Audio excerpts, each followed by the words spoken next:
अस्सलाम वालेकुम स्टूडेंट। इस नए वीडियो के अंदर जो है हमने देखना है फंक्शन ऑफ ऑपरेटिंग सिस्टम कि हमारे पास जो ऑपरेटिंग सिस्टम है उसके फंक्शन क्या होते हैं। लास्ट लेक्चर के अंदर जो है हमने ऑपरेटिंग सिस्टम के कॉन्सेप्ट को डिस्कस किया था कि ऑपरेटिंग सिस्टम का हमारे पास कॉन्सेप्ट क्या होता है। अब जो है आज हम ऑपरेटिंग सिस्टम के फंक्शन देखेंगे कि हमारे पास जो ऑपरेटिंग सिस्टम है उसके फंक्शन जो है वो क्या होते हैं। ठीक है, तो हमारे पास जो है ऑपरेटिंग सिस्टम, उसमें हमारे पास क्या होते हैं, डिफरेंट फंक्शंस हैं कि एक ऑपरेटिंग सिस्टम जो है हमारे पास क्या क्या काम जो है वो करता है। ठीक है, ऑपरेटिंग सिस्टम हम पढ़ चुके हैं कि हमारे पास जो है ऑपरेटिंग सिस्टम जो है वो क्या होता है। ठीक है, सबसे पहला काम हमारे पास क्या था कि हार्डवेयर रिसोर्सेज हमारे पास कौन से होते हैं और एप्लीकेशन प्रोग्राम्स जो है वो हमारे पास कौन से होते हैं। तो हार्डवेयर रिसोर्सेज में हमारे पास सबसे अहम रिसोर्स जो है वो हमारे पास क्या है, सीपीयू है।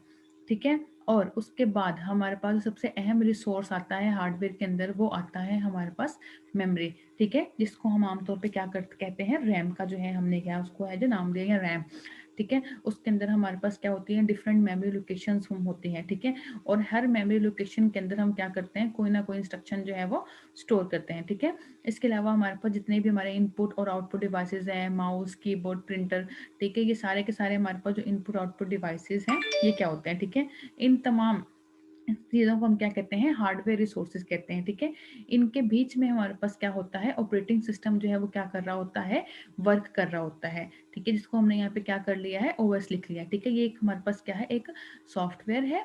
ठीक है, जो क्या करता है, हम ये कहते हैं कि इसको हमने क्या किया है, मेमोरी में, इस हार्ड डिस्क के अंदर हमने क्या किया, उसको स्टोर किया हुआ है। ठीक है, ये जो हमारे पास ऑपरेटिंग सिस्टम होता है, इन एक्चुअल ये हमारे पास क्या कर रहा होता है, इन हार्डवेयर रिसोर्सेज को जो है वो मैनेज कर रहा होता है। ठीक है, हमारे पास जितने भी एप्लीकेशन प्रोग्राम्स हैं, ठीक है, यहाँ पे हम लिख लेते हैं, यहाँ पे A.P हमने यहाँ पे लिख लिया, जिसको हम क्या कह रहे हैं, एप्लीकेशन प्रोग्राम कह रहे हैं, जिनको हम क्या करते हैं, इस्तेमाल करते हैं। जब भी हम कोई एप्लीकेशन प्रोग्राम जो है वो स्टार्ट करते हैं तो उसके अंदर हम जो भी कोई ऑपरेशन जो है वो परफॉर्म करते हैं तो हमारे पास क्या होता है, एक प्रोसेस जो है वो स्टार्ट होता है, या हम ये कह सकते हैं कि प्रोसेस क्या होता है, क्रिएट होता है।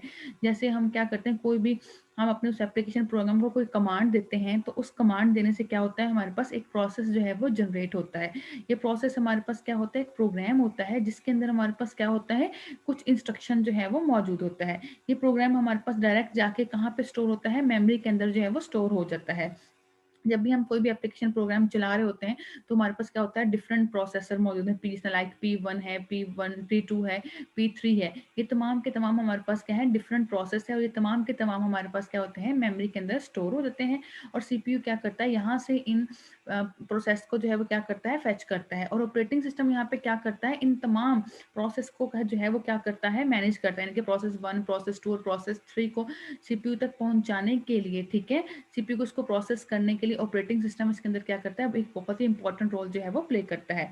लेट्स सपोज हम कहते हैं कि सीपीयू जो है P3 को प्रोसेस कर रहा है, ठीक है, और P3 को प्रोसेस करते करते एकदम P1 की रिक्वेस्ट जो है वो क्या हो जाती है, अगेन आ जाती है। तो सीपीयू यहाँ पे क्या करेगा, P3 का जो प्रोसेस है क्या करेगा, उसको रोक कर P1 को जो है वो क्या करेगा, टाइम देगा। ये तमाम के तमाम मैनेजमेंट जो है वो कौन कर रहा है, ऑपरेटिंग सिस्टम जो है वो कर रहा है।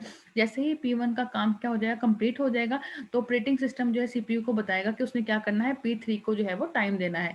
तो इस तरह प्रोसेस के बीच के अंदर जो टाइम शेयरिंग है वो सीपीयू को समझाने के लिए या उसको बताने के लिए, उसको मैनेज करने के लिए ऑपरेटिंग सिस्टम जो है वो क्या करता है, एक बहुत ही इंपॉर्टेंट रोल जो है वो यहाँ पर प्ले करता है। तो इसको हम क्या कहते हैं, प्रोसेस मैनेजमेंट, जो हमारे पास ऑपरेटिंग सिस्टम जो है वो करता है। ठीक है, दूसरी हमारे पास आती है कि मेमोरी मैनेजमेंट। कि हमारे पास जो मेमोरी मैनेजमेंट है वो क्या है, ये जो आपको यहाँ पे मेमोरी नजर आ रही है इसको हम आमतौर पे क्या कहते हैं, रैम कहते हैं। इसको क्या करना, मैनेज करना। इसको मैनेज करने से हमारे पास यहाँ पे कह सकते हैं कि लेट्स हमने यहाँ पे एप्लीकेशन प्रोग्राम चलाया है तो उसके जो प्रोसेस होते हैं वो क्या होते हैं, सारे के सारे मेमोरी के अंदर जो है वो लोड होना शुरू हो जाते हैं। तो उसको लोड करने के लिए ऑपरेटिंग सिस्टम हमारे पास क्या करता है, एक बहुत ही इंपॉर्टेंट रोल जो है वो प्ले करता है। जैसे ही मेमोरी के अंदर तमाम प्रोसेस का काम कंप्लीट हो जाता है तो ऑपरेटिंग सिस्टम क्या करता है, हर मेमोरी लोकेशन को जो है वो फ्री कर देता है ताकि नेक्स्ट प्रोसेस जो है वो क्या हो जाए, इस मेमोरी लोकेशन के अंदर जो है वो आ जाए। तो मेमोरी के अंदर प्रोसेस को भेजना, इंस्ट्रक्शंस को भेजना, और जब उन इंस्ट्रक्शन का काम क्या हो जाए ना, कंप्लीट हो जाना, तो उनको वहां से रिमूव करना, ये सारे के सारे काम जो है हमारे पास कौन करता है, ऑपरेटिंग सिस्टम करता है। ठीक है, इसको हम क्या कहते हैं, मेमोरी मैनेजमेंट करते हैं। थर्ड हमारे पास उसका फंक्शन है वो हमारे पास क्या, इनपुट आउटपुट मैनेजमेंट है। इनपुट आउटपुट मैनेजमेंट के अंदर हमारे पास क्या है, जो भी माउस, कीबोर्ड, लाइक आप माउस से कोई भी चीज़ क्लिक करते हैं या कीबोर्ड से आप कोई फंक्शन परफॉर्म करने के लिए कोई बटन प्रेस करते हैं, तो वो तमाम की तमाम कमांड्स को मैनेज करने के लिए ऑपरेटिंग सिस्टम के अंदर हमारे पास क्या होता है, पूरे का पूरा एक निज़ाम मौजूद होता है, जो क्या करता है, हमारी इनपुट कमांड्स को जो है वो मैनेज करता है, और इनपुट कमांड के बदले हमें जो आउटपुट कमांड मिलती है उसको डिस्प्ले कैसे करवाना है, उसके अंदर भी ऑपरेटिंग सिस्टम जो है हमारे पास क्या करता है, एक इंपॉर्टेंट रोल जो है वो प्ले करता है, जिसको हम क्या कहते हैं, इनपुट आउटपुट मैनेजमेंट कहते हैं।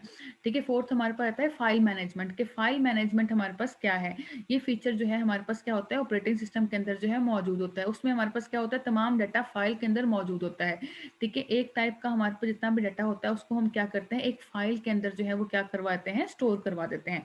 ठीक है, जो फाइल होती है हमारे पास क्या होती है, एक मेमोरी स्पेस होती है, जिसके अंदर हमारे पास क्या होता है, लार्ज नंबर ऑफ डाटा जो है वो क्या होता है, मौजूद होता है। तो ऑपरेटिंग सिस्टम क्या करता है कि जितना भी डाटा हम मेमोरी के अंदर जो है वो सेव करते हैं, उस तमाम डाटा को मुख्तलिफ फाइल्स और फोल्डर की शक्ल में वो क्या करता है, अपने पास स्टोर करवा लेता है, ताकि यूजर को उसको एक्सेस करना क्या हो जाए, आसान हो जाए। तो इसको हम क्या कहते हैं, फाइल मैनेजमेंट कहते हैं।